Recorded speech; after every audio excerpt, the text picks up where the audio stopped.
Hello dear students, in this video I'm going to teach you how to solve these SQL errors that I have given to in this exercise.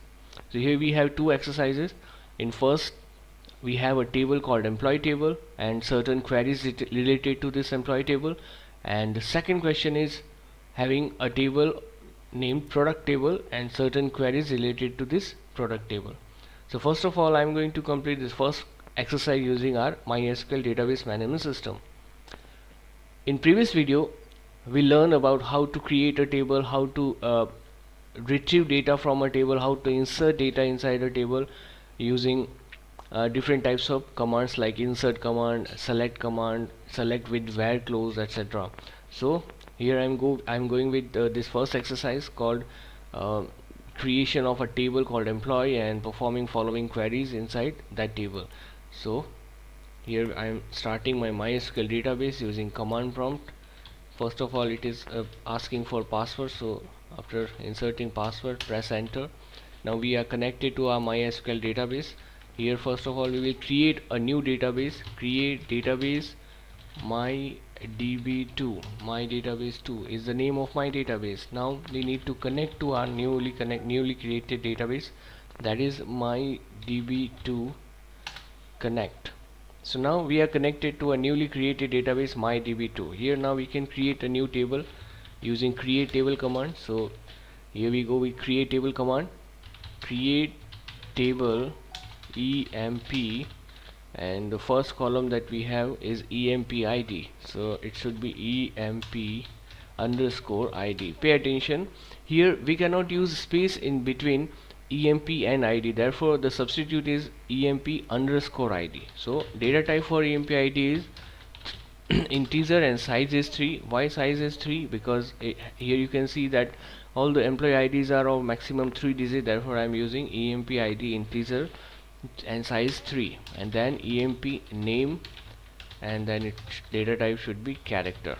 So in this way we have emp name and then department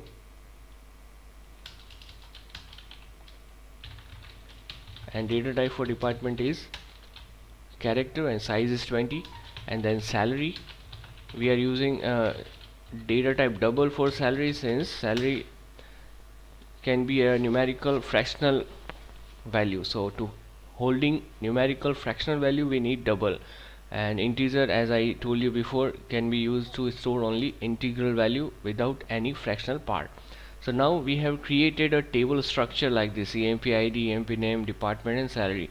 To display structure of our table you can use describe table command, so desc and then table name, and here we have our structure of table. In this column we have all field names, and in this column we are having all types of these field names data type. So these other columns are also there, but we will discuss these in later section.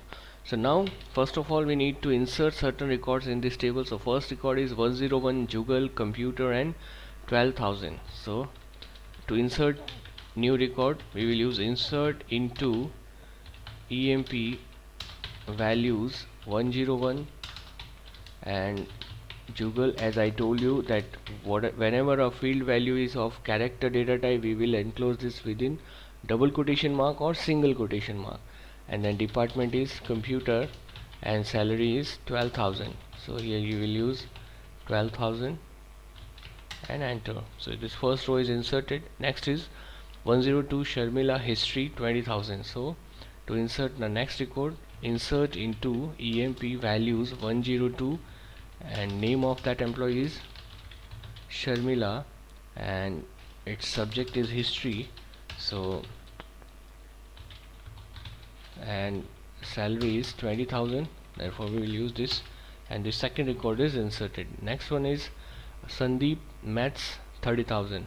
So to insert next record, insert into emp values 103 Sandeep and then maths, and the salary is 30,000, and this third record is inserted.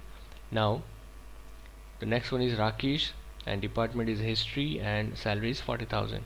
So again I'll use the same command, insert into EMP. ID is 104, name of employees Rakesh, and subject is, or department is history, and salary is 40,000. So this next fourth record is inserted. Now the fifth record is 105, which is EMP ID Shyam, and department is maths, and salary is 21,000. So in this way I can insert a new record like this one, insert into EMP. EMP ID is 104, name of employee is Shyam, and then its department is maths, and salary is 21,000. So it